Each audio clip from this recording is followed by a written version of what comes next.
Bayangkan, Imam Mahdi sudah muncul, tapi engkau tidak mengenalinya. Engkau menunggu dia di Mekah, tapi ternyata dia bukan muncul dari keramaian, melainkan dari keheningan. Engkau menunggu baiat besar di depan Ka'bah, tapi ternyata baiat sejatinya sudah lama terjadi di dalam kolbu orang-orang terpilih. Lalu, apa yang sebenarnya kita cari? Apakah tanda-tanda fisik yang kita tunggu itu benar-benar penentu kebenaran? Ataukah selama ini kita tertipu oleh pemahaman zahir, oleh ceramah-ceramah yang hanya mengulang simbol, tapi lupa menghidupkan makna? Jika engkau merasa tidak nyaman dengan narasi ini, maka mungkin ruhmu belum dibangunkan. Tapi jika hatimu bergetar, maka dengarkanlah narasi ini hingga akhir. Karena kebenaran tidak memerlukan mayoritas. Kebenaran hanya membutuhkan mereka yang berakal dan berani berpikir melampaui apa yang tampak.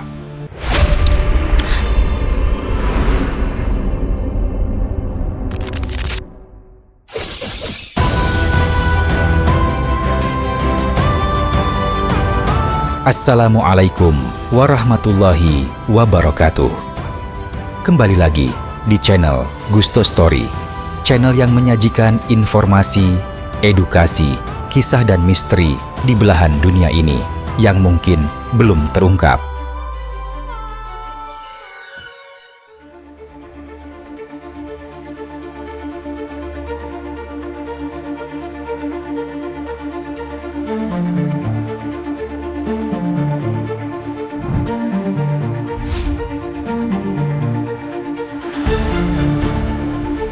Dalam banyak khutbah dan ceramah hari ini, baiat sering dipahami hanya sebagai sumpah setia secara fisik, seolah-olah selama seseorang belum meletakkan tangan di atas tangan pemimpin, maka ia belum dianggap berbaiat.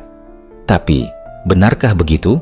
Dalam bahasa Arab, bai'ah berasal dari kata ba'a, yang berarti menjual atau bertransaksi. Baiat pada dasarnya adalah akad, ikrar, janji, sebuah kesepakatan antara dua pihak. Di zaman Nabi Muhammad SAW, para sahabat datang kepada beliau dan menyatakan baiat mereka. Sebagian berbaiat untuk jihad, sebagian untuk tidak mencuri, tidak berzina, tidak membunuh anak-anak mereka, dan sebagainya. Mereka menjulurkan tangan, lalu Rasulullah menyambutnya. Namun, Allah membongkar rahasia besar dari momen itu. Di dalam surat Al-Fat ayat 10, Allah berfirman, "Sesungguhnya orang-orang yang berbaiat kepadamu, Muhammad, sesungguhnya mereka berbaiat kepada Allah. Tangan Allah di atas tangan mereka." Kalimat ini tidak bisa hanya dimengerti secara fisik. Apakah mungkin tangan Allah benar-benar ada secara fisik di antara tangan-tangan manusia? Tentu tidak. Ini adalah simbol, isyarat, bahwa hakikat dari baiat itu bukan hanya kepada Rasul sebagai jasad, tapi kepada Allah melalui ruh kenabian yang dibawanya. Artinya, baiat bukan soal tangan. Baiat adalah soal kesetiaan batin, soal penyerahan total kepada cahaya kebenaran yang dilambangkan oleh Rasul dan kelak juga oleh Imam Mahdi. Dalam dunia tasawuf, konsep baiat menjadi lebih dalam lagi. Baiat bukan lagi hanya pada pemimpin lahiriah, tetapi kepada mursyid, seorang pembimbing ruhani yang membimbing muridnya menapaki jalan menuju Allah. Baiat dalam tharikah adalah janji untuk taat, bersungguh-sungguh dalam tazkiyatun nafs, membersihkan hati dari penyakit duniawi, dan menyerahkan jiwa pada proses penyucian yang berat namun membebaskan. Namun sekali lagi, yang Allah lihat bukan formalitas, bukan kain sorban, bukan jumlah murid, tapi sejauh mana kolbu seorang murid benar-benar menyerahkan diri kepada Allah melalui wasilah yang sah. Dan disinilah letak kesalahan banyak orang hari ini. Mereka mencari Imam Mahdi seperti mencari selebriti, menunggu dia muncul di televisi, menunggu dia dibaiat di Mekah, di depan kamera. Padahal, seandainya Imam Mahdi datang dalam kesunyian, dalam kesederhanaan, tanpa sorotan, berapa banyak dari mereka yang bahkan akan menyadari bahwa itu dia. Baiat bukan hanya menyangkut tangan, Baiat adalah tentang kebenaran yang masuk ke dalam jiwa dan keberanian jiwa untuk tunduk total kepada cahaya Allah. Meski itu artinya harus melawan mayoritas, melawan dunia, melawan hawa nafsu yang suka pujian, sorakan, dan keramaian. Baiat kepada Imam Mahdi bukanlah pertunjukan. Ia adalah perjanjian batin antara ruh manusia yang bersih dan kebenaran yang muncul seperti fajar, perlahan namun pasti. Ada riwayat menarik. Disebutkan dalam beberapa atsar bahwa di akhir zaman ada orang-orang yang akan membela Imam Mahdi. Bahkan sebelum mereka bertemu dengannya, mereka bukan orang-orang populer, bukan tokoh agama besar. Mereka hanyalah pecinta kebenaran yang hatinya dibuka oleh Allah. Dan ketika Imam Mahdi muncul, mereka akan berkata dalam keheningan, "Inilah dia yang selama ini aku tunggu, yang telah lama hadir dalam kolbuku."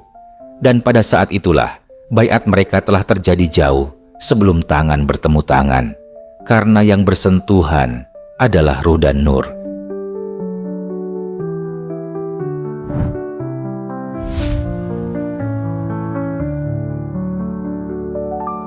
Banyak orang berkata, "Aku ingin menuju Baitullah.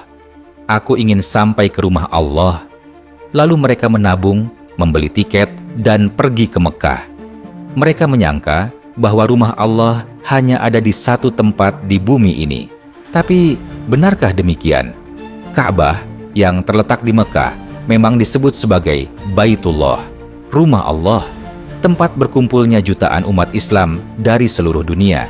Sebuah bangunan batu yang dijadikan arah kiblat, simbol kesatuan. Namun, perlu kita tanyakan, apakah Allah yang maha besar dan tidak terbatas oleh ruang dan waktu benar-benar tinggal di dalam bangunan dari batu? Tentu tidak.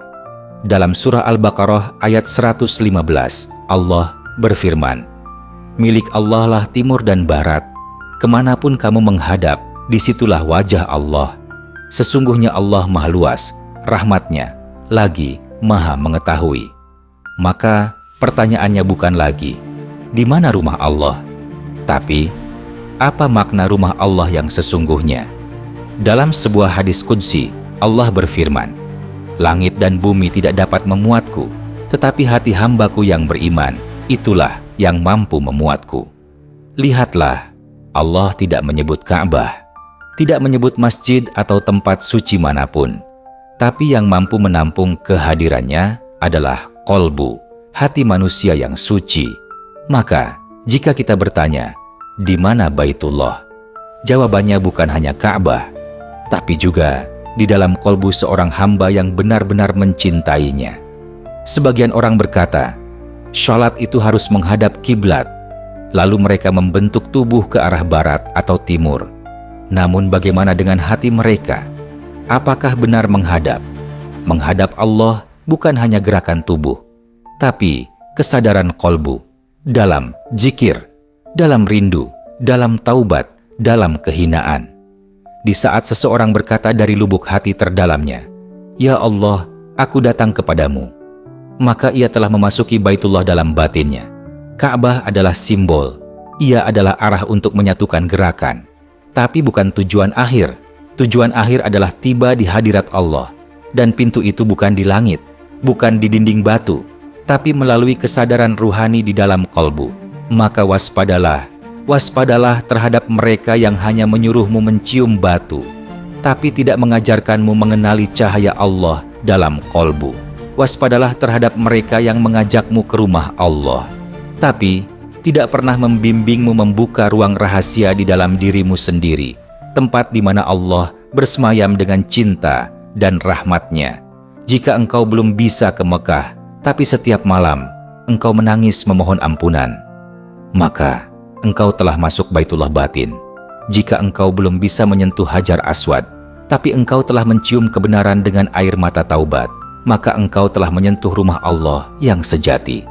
Dan jika engkau menemukan cahaya Imam Mahdi bukan di Ka'bah, tapi di dalam kesadaranmu yang bersih, maka jangan ragu, karena mungkin disitulah ia benar-benar hadir.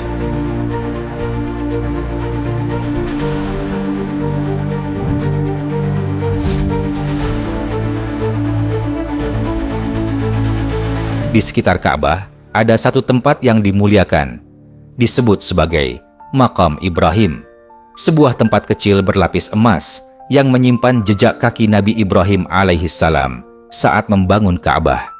Tapi, apakah hanya itu maknanya? Apakah makam hanya tempat batu diinjak? Ataukah makam adalah tempat singgah ruhani, tempat jiwa berhenti sejenak? Sebelum melanjutkan perjalanan menuju Allah, kata makam berasal dari akar kata qama yang berarti berdiri. Dalam konteks ruhani, makam adalah tingkatan jiwa, tingkat kesadaran, level spiritual. Dalam tasawuf, para salik, penempuh jalan ruhani, akan melewati banyak makam. Makam taubat, makam sabar, makam syukur, makam ridha, makam fana, dan seterusnya. Setiap makam adalah tempat singgah hati dan ruh, di mana seorang hamba diuji, ditempa, dan disucikan. Lalu, apa makna makam Ibrahim? Apakah itu sekadar batu jejak kaki Nabi Ibrahim? Tidak.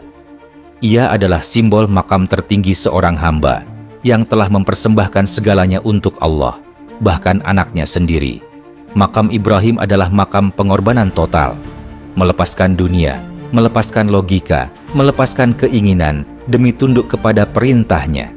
Dan di mana makam kita hari ini? Jangan-jangan kita terlalu sibuk memfoto makam Ibrahim, tapi tidak pernah bertanya, sudah sampai di makam mana jiwaku saat ini? Apakah kita masih di makam ghaflah, lalai? Apakah kita masih terjebak di makam riya? Ataukah kita sudah menapaki makam mahabbah, cinta murni kepada Allah? Ingatlah, setiap makam dalam diri kita tidak bisa dilihat oleh mata, tapi dapat dirasakan oleh hati yang jujur. Dan hanya Allah yang benar-benar tahu siapa yang telah naik dan siapa yang diam di tempat.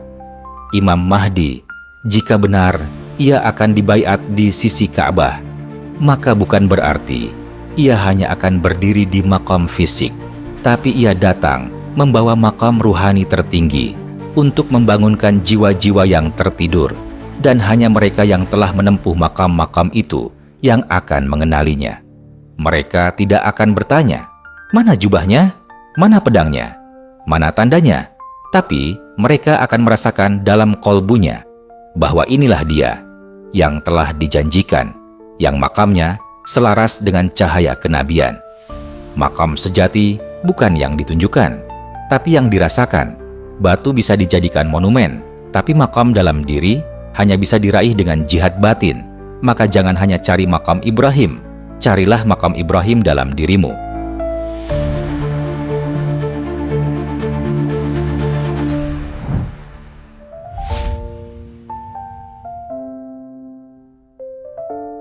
Di setiap zaman, Allah selalu mengutus pembaharu, wali-wali, nabi-nabi, dan orang-orang yang membawa cahaya petunjuk. Tapi sejarah menunjukkan mereka selalu ditolak oleh kaumnya, bukan karena kurangnya tanda-tanda, tapi karena kaumnya hanya mengenal tanda-tanda lahiriah dan menolak apa yang tidak cocok dengan nafsu dan imajinasi mereka sendiri. Ketika Nabi Isa datang, kaumnya menolak karena ia bukan seperti yang mereka bayangkan. Ketika Nabi Muhammad datang, orang-orang kafir Quraisy berkata, "Kalau benar engkau nabi, kenapa tidak turun malaikat dari langit?" Begitu juga hari ini.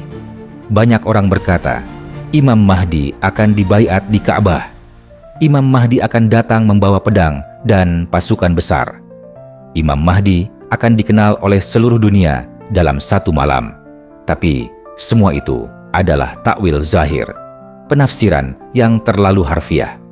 Dan sayangnya, tidak sedikit ulama dan ustadz hari ini yang justru menguatkan tafsir zahir itu karena takut dianggap sesat jika menyampaikan makna batin. Padahal Rasulullah telah memberi isyarat. Ada sebuah hadis yang sangat penting, namun sering disalahpahami. Akan dibaiat seorang laki-laki di antara rukun dan makam, dan Allah akan memperbaikinya dalam satu malam. Kebanyakan orang langsung membayangkan seseorang berdiri di depan Ka'bah, disaksikan juta orang, lalu tiba-tiba berubah menjadi pemimpin sempurna. Tapi pernahkah kita bertanya, apakah Dibaiat di antara rukun dan makam harus secara fisik. Bukankah rukun dan makam itu bisa bermakna pijakan ruhani dan makam spiritual? Dan satu malam, apakah itu waktu literal atau isyarat perubahan batiniah secara tiba-tiba setelah perjalanan panjang jiwa yang tersembunyi? Baiat sejati terjadi dalam kolbu. Baiat bukan sekadar angkat tangan dan sumpah di hadapan umum. Baiat adalah ikatan ruh, ikatan cinta dan kesetiaan kepada cahaya Allah yang direfleksikan melalui Sang Mahdi. Dan itu tidak harus terjadi di hadapan manusia, tapi bisa saja terjadi secara batin antara ruh-ruh para pecinta Allah yang telah disucikan dalam kesendirian dan penderitaan. Bisa jadi Imam Mahdi sudah berjalan di tengah-tengah kita, bukan memakai sorban besar, bukan memegang bendera, tapi membawa cahaya dalam kata dan laku. Tapi karena orang hanya mencari jubah dan pedang, mereka melewatkannya. Karena orang hanya mau yang viral dan megah, mereka menolaknya.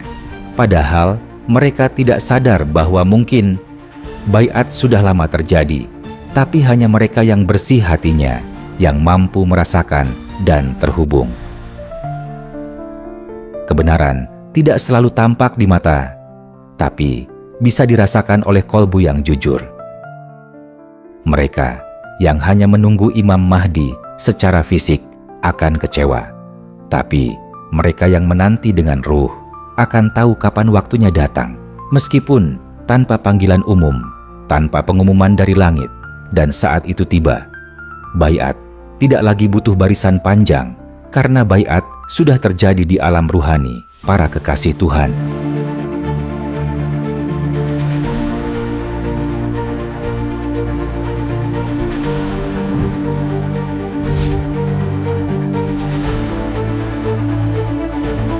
Satu kalimat bisa membuka langit hikmah atau menyesatkan jutaan jiwa, tergantung bagaimana ia dipahami. Dan itulah masalah besar umat akhir zaman. Terlalu banyak memaknai kata secara zahir, tapi tidak pernah menyelami makna batin. Mayoritas orang mengira Baitullah itu hanya Ka'bah, sebatas bangunan batu di Mekah. Tapi benarkah Allah tinggal di bangunan? Bukankah Allah itu tidak terikat ruang dan waktu?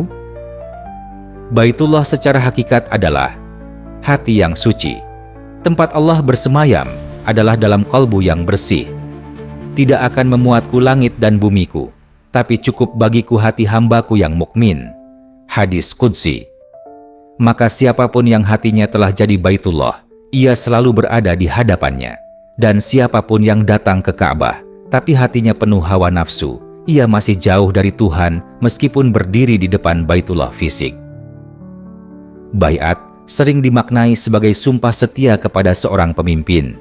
Tapi dalam hakikat ruhani, baiat adalah penyambungan ruhani antara murid dan mursyid, antara hamba dan sang pembawa cahaya.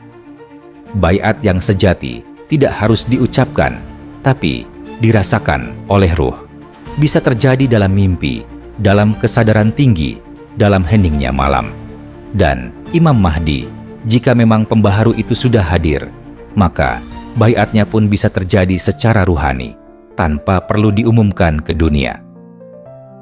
Banyak yang membayangkan Imam Mahdi akan datang memimpin negara Islam, mengalahkan semua musuh, dan memerintah dunia dengan kekuatan. Tapi benarkah itu tujuan Imam Mahdi? Bukankah Nabi Muhammad SAW membangun peradaban bukan dengan kekuasaan, tapi dengan penyucian jiwa? Mahdi yang hakiki adalah pembaru kesadaran. Ia datang bukan untuk berperang, tapi menyembuhkan. Dan hanya mereka yang sakit jiwanya yang akan menolak penyembuh itu. Karena obat yang pahit hanya akan diterima oleh jiwa yang siap disembuhkan. Sebagian orang berpikir surga itu taman dan neraka itu api. Tapi dalam ilmu batin, surga adalah kedekatan dengan Allah dan neraka adalah jauhnya jiwa darinya. Setiap hari ada surga dan neraka yang engkau masuki dalam pilihan, ucapan, dan perbuatanmu.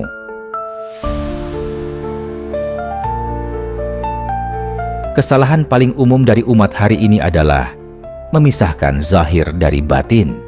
Padahal, seperti tubuh dan ruh, zahir tanpa batin adalah bangkai, dan batin tanpa zahir tidak bisa dikenali.